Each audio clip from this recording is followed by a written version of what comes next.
Спасибо за то, что вы есть, за то, что ваш голос весенний приходит, как добрая весть в минуты тревог и сомнений. Спасибо за искренний взгляд, за то, что меня не забыли. Во мне ваши боли болят, во мне ваши копятся силы.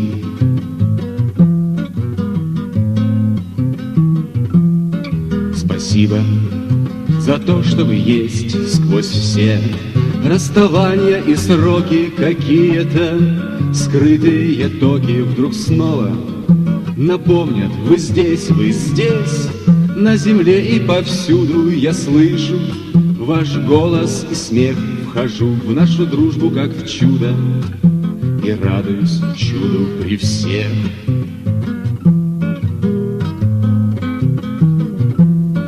Спасибо за то, что вы есть, за то, что ваш голос весенний приходит, как добрая весть в минуты тревог и сомнений.